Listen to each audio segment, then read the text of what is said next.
हमारी आज की कथा है भोलेनाथ जी और माता पार्वती जी ने अपने पुत्रों के विवाह के लिए कैसी अनोखी शर्त लगाई और अपने पुत्रों की कराई रेस। कौन विजयी होगा, कथा में सुनिए सारा हाल। किसकी शादी पहले होगी, ये भी कथा में सब कुछ बताएंगे। एक समय ऐसा हुआ, माता पार्वती जी और भोलेनाथ जी कैलाश पर बैठे हुए थे। माता पार्वती जी कहने लगीं, आप तो सालों के लिए सामान ही लगा लेते हो और मैं तो कैलाश पर्वत पर अकेले रहते रहते ऊब गई हूँ। भगवान भोलेनाथ जी कहने लगे, चलो अब तो दो पुत्र हैं, उनका एक का विवाह कर लिया जाए, जिससे तुम्हारे लिए भी सहारा हो जाएगा, तुम्हारा अकेलापन जो है वो खत्म हो जाएगा। माता पार्वती जी बोली, ठीक है। भगवान भोलेनाथ जी कहने लगे कि गणेश जी की कर लो पहले। माता पार्वती जी कहने लगी, नहीं नहीं, बड़ा तो कार्तिकेय है, इसलिए कार्तिकेय का विवाह पहले होना चाहिए। ऐसा ही शास्त्रों में कहा गया है। भोलेनाथ जी कहने लगे, गणेश ज़्यादा समझदार है और अगर समझदार का विवाह पहले होगा तो तुम्हें ज़्यादा सुख मिलेगा, इसलिए गणेश का विवाह कराओ। माता पार्वती और भोलेनाथ जी में बहस होने लगी। वो कहने लगी, नहीं नहीं, ये अन्याय होगा, पहले बड़े का विवाह ही शुभ होता है। और फिर कार्तिकेय जो है वो गुस्सैल भी है, नाराज हो जाएगा। भोलेनाथ जी ने सहमति में सिर हिलाया और कहा, ये तो है। कार्तिकेय गुस्सा हो जाता है बहुत जल्दी। फिर दोनों चुप हो गए। फिर उनको एक उपाय सूझा। भोलेनाथ जी बोले, जैसे ब्रह्मदेव और नारायण हरि की मैंने स्तंभ मामले में रेस कराई थी, उसी प्रकार से इस समस्या का भी निदान हो सकता है। मैं कार्तिकेय और गणेश की रेस कराऊंगा। माता पार्वती जी कहने लगी, गणेश तो बहुत शर्मिंदा है, वो तो अपने नैन नीचे ही रखेगा, ऊपर को आँख ही नहीं उठाएगा। कार्तिकेय चलो तो थोड़ा तेज है, वो तो सहमत हो जाएगा। भोलेनाथ जी ने अपने दोनों पुत्रों को बुलवाया और उनसे कहा कि बेटा, तुम्हारी माँ ने हमको तो गृहस्थ बना दिया है और अब तुम्हें भी इसी मार्ग पर चलना होगा। हम तुम्हारे दोनों के विवाह की बात सोच रहे हैं। भोलेनाथ जी की बात को सुनकर गणेश जी ने तो अपनी नज़रें नीची कर ली और कार्तिकेय जो है वो मुस्कराने लगे। भोलेनाथ जी बोले, हम ये तय नहीं कर पा रहे हैं कि पहले किसका विवाह हो।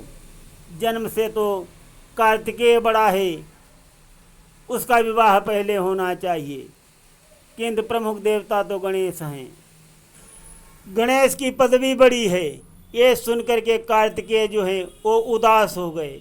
भगवान भोलेनाथ बोले कि मैंने एक उपाय सोचा है, तुम दोनों की रेस होगी और जो उस रेस को जीतेगा उसी का विवाह पहले होगा। ये बात सुनकर के कार्तिकेय बहुत प्रसन्न हो गए और गणेश जी जो हैं वो पीछे हट गए। बोले कि पिताजी, ये सब तमाशा करने से क्या फ़ायदा। अरे कार्तिकेय भैया बड़े हैं, पहले उनका विवाह होना चाहिए। भोलेनाथ जी बोले, नहीं, ऐसा नहीं है। कल सारे देवतागण उपस्थित होंगे और उनकी उपस्थिति में तुम दोनों की रेस होगी। जो भी जीतेगा उसी का विवाह पहले होगा, ये मैंने तय कर लिया है। गणेश जी ने तो भले की बात कही कि कार्तिकेय भाई बड़े हैं तो उनका विवाह पहले होना चाहिए, किंतु कार्तिकेय जो हैं वो हंसने लगे और कहने लगे कि मुझे किसी के दान की आवश्यकता नहीं है। गणेश जन्म संयोग की बात कर रहे हैं, इसमें बड़े और छोटे की कोई बात नहीं, किंतु महत्वपूर्ण ये है उपलब्धि और श्रेष्ठता। मैं बड़े होने के नाते पहले विवाह नहीं करना चाहता हूँ, परंतु श्रेष्ठ होने के कारण पहले विवाह अवश्य कर सकता हूँ। पिताजी का प्रस्ताव जो है वो बहुत ही उचित है और मुझे इसमें कोई आपत्ति नहीं है। और तुम्हें भी आपत्ति नहीं होनी चाहिए। तुम्हें क्या डर लगता है? बताओ गणेश। गणेश जी बोले, डर? किस बात का डर? कार्तिकेय बोले, संभवतः तुम्हें डर लग रहा हो कि मेरा मोर जो है तुम्हारे चूहे से आगे निकल जाएगा। गणेश जी बोले, मुझे किसी बात का डर नहीं है। मेरी एकमात्र चिंता ये है कि प्रतियोगिता से प्रायः गहन भावनाएं उभर जाती हैं और संकल्प बिगड़ जाते हैं। जीतने की चाह हर व्यक्ति के मन में होती है, कोई भी हारना नहीं चाहता। परंतु यदि आपको लगता है कि आप इन सब से ऊपर हैं तो हम निश्चिंत रूप से दौड़ करने के लिए तैयार हैं। गणेश ने अपने वाहन की ओर संकेत करते हुए कहा, मेरा वाहन चूहा नहीं है, मूसक है, मूसक। और गणेश जी प्रतियोगिता के लिए तैयार हो गए। ये खबर हर जगह फैल गई। अगले दिन की सुबह के लिए सब लोग बहुत उत्साहपूर्वक इंतजार करने लगे। देवताओं की कैलाश पर भीड़ एकत्रित हो गई। उन्होंने सुना था कि जैसे पृथ्वी पर मनुष्यों, मुर्गों और घोड़ों को लोग दौड़वाते हैं, उसी तरह भोलेनाथ जी अपने पुत्रों को विवाह के लिए कल दौड़ाएंगे। ब्रह्मा और विष्णु एक दूसरे के विरुद्ध जैसे अग्नि स्तंभ के सिरों का पता लगाने के लिए दौड़े थे, आज वो सोच रहे हैं कि फिर उसी तरीके का हमें आनंद मिलेगा। और फिर क्या था, सभी देवताओं की मौजूदगी में माता पार्वती जी ने प्रतियोगिता के नियम तय किए और दोनों प्रतियोगियों से कहा कि पृथ्वी के 3 चक्कर लगाने होंगे। चक्कर लगाने के लिए अपने वाहनों का उपयोग तो करोगे, लेकिन एक दूसरे किसी के मार्ग की बाधा नहीं बनोगे। जो चक्कर लगाकर पहले लौट आएगा उसे ही विजेता घोषित कर दिया जाएगा। ये बात सुनकर दोनों ओर खुशी की लहर दौड़ गई। जैसे ही कार्तिकेय के मयूर ने आकाश की ओर उड़ान भरी, उनकी खुशी दुगनी हो गई। वे पृथ्वी के ऊपर पहुंच गए थे और उन्होंने चक्कर लगाना शुरू कर दिया था। मयूर के नीले, हरे और सुनहरे रंग के पंख तारों की तरह झिलमिला रहे थे। उसका स्वर सर सर सर हवा में गूंज रहा था। कार्तिकेय अपने वाहन के साथ समवेत हो गए थे। ऐसा लग रहा था कि मानो एक शानदार शंकर भूलोक की परिक्रमा कर रहा था और अपने पीछे विजय रथ के चिन्ह छोड़ता जा रहा था। आने वाली पीढ़ियां जिसकी प्रशंसा करेंगी।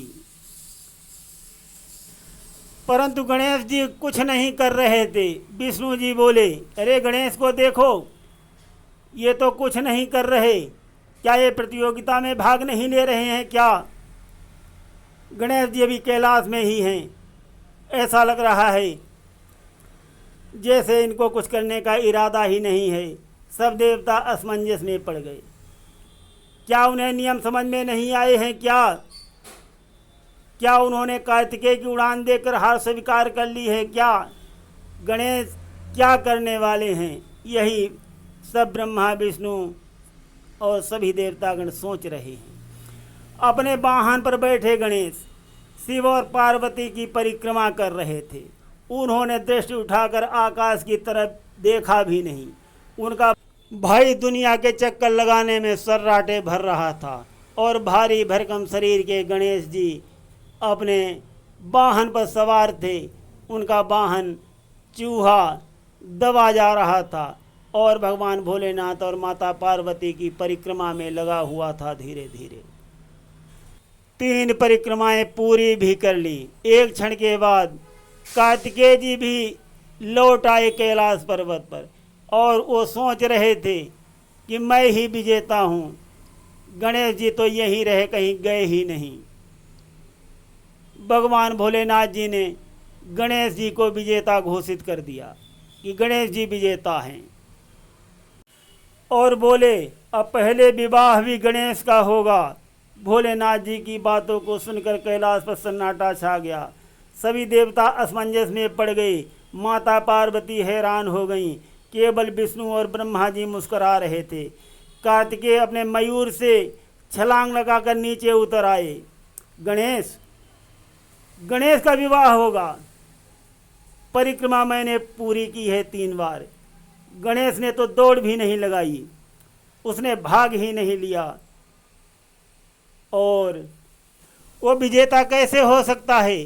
कार्तिकेय बहुत नाराज हो गए, बहुत नाराज होने लगे। ये देख करके ब्रह्मा और विष्णु जी मन ही मन में मुस्काने लगे। अब भोलेनाथ जी फंसे हैं अपने पुत्रों के ही बीच में। देखो कैसे फैसला सुनाते हैं। भगवान भोलेनाथ जी बोले, कार्तिकेय उसने मेरी और पार्वती की परिक्रमा लगाई है। बालक के लिए उसके माता पिता ही उसका संसार होते हैं। उसके पिता का स्थान है आकाश और माता का स्थान है पृथ्वी। और जब दोनों एक साथ मिल जाते हैं तब वो ब्रह्मांड हो जाते हैं। तुमने भौतिक मार्ग अपनाया है और गणेश जी ने रहस्यवादी मार्ग चुना है। तुम्हारा आयाम जो था वो भौतिक है और गणेश जी का आध्यात्मिक है। तुम दोनों में से एक ही सत्य का आह्वान किया है, किंतु तुम्हारा केंद्र शरीर था जिसमें अधिक समय लगता है, किंतु गणेश ने मन को साधा है जो छोटा मार्ग है। इसलिए गणेश ही विजयी हैं। ये सुनकर नारायण हरि भी बोल उठे, सत्य है, सत्य है, मैं सहमत हूँ। ज्ञान प्राप्त करने के लिए किसी को ब्रह्मांड में भटकने की आवश्यकता नहीं है। एक स्थान पर खड़े रहकर भी ये काम किया जा सकता है। सभा में ज्ञान की बाढ़ जैसी आ गई। अब तो गणेश का नाम सबने जपना शुरू कर दिया। उन्हें कंधों पर उठा लिया गया, उन पर पुष्पों की वर्षा होने लगी। माता पार्वती हृदय से फूल ही नहीं समा रही थी, किंतु अपने बड़े पुत्र को भी देख रही थी। उसकी नज़रों में साफ साफ असंतोष झलक रहा था। संतोष नहीं था कार्तिकेय को। माता पार्वती ने उन्हें अपनी बाहों में भर लिया, किंतु कार्तिकेय ने खुद को माता से दूर कर लिया, झटका दे दिया पार्वती, और कहा कि ये गलत कर दिया है। कार्तिकेय अपने पिता पर गुस्साने लगे, चिल्लाने लगे, आपने ये ठीक नहीं किया है पिताजी। भोलेनाथ जी बोले, मैंने ठीक किया है। मुझे तुम दोनों एक समान प्रिय हो, तुम मेरे अंश हो, और तुम्हारा व्यर्थ गुस्सा करना ठीक नहीं है। कार्तिकेय बोले, आप झूठ बोलते हो। आप संभवतः अभी अपराध बोध से ग्रस्त हो कि आपने गणेश का सिर काट लिया था, और अब आप इस तरह गणेश का फेवर करके उससे मुक्त होना चाहते हो अपराध से। भोलेनाथ ने कहा, मुझे चुनौती मत दो, ऐसा नहीं है। कार्तिकेय बोले, गणेश ने दौड़ जीतने में छल किया है, जैसे ब्रह्मा जी ने किया था। आप एक के साथ अन्याय कर रहे हो और एक का गुणगान कर रहे हो। ब्रह्मा जी इतने में सामने आ गए और बोले कि पुत्र, गणेश ने छल नहीं किया है, गणेश ने प्रतियोगिता सच में जीत ली है। गणेश ने वही किया है जो वेदों में निर्धारित है, और उसकी निंदा करके तुम शास्त्रों की निंदा कर रहे हो। ये ब्रह्मांड के पवित्र ज्ञान को चुनौती देने का समान है। अपने छोटे भाई की विजय पर शोक मत करो, तुम्हें प्रसन्न होना चाहिए। गणेश ने सिद्ध कर दिया है कि वो वास्तव में प्रमुख देवता बनने के योग्य हैं। इस प्रकार ब्रह्मा जी ने कहा, और गणेश जी का बहुत धूमधाम से रिद्धि सिद्धि के साथ विवाह हो गया। कार्तिकेय जी नाराज होकर के चले गए और कहा कि अब पुनः मैं कैलाश पर कभी नहीं आऊँगा। हम कथा को यहीं पर विश्राम देते हैं। सुनते रहिए गिरीश अध्यात्म ड्रीम में अत्यंत कल्याणकारी पौराणिक कथाएं। धन्यवाद। गणेश जी के विवाह पर माता पार्वती जी ने और सभी देवताओं ने एक बहुत सुंदर गीत गा करके शुभकामनाएं दी गणेश भगवान को। सुनिए। मुबारक हो तुमको ये शादी तुम्हारी, सदा खुश रहो ये दुआ है हमारी। मुबारक हो तुमको ये शादी तुम्हारी, सदा खुश रहो ये दुआ है हमारी। बनाने तुम्हें और भी साथी होंगे, तुम्हीं तक न सीमित रहें सुख की घड़ियाँ। बनाने तुम्हें और भी साथी होंगे, तुम्हीं तक न सीमित रहें सुख की घड़ियाँ। अपने न भीगे नैन देखना तुम, अजी देखना विश्व की सुलड़ियाँ।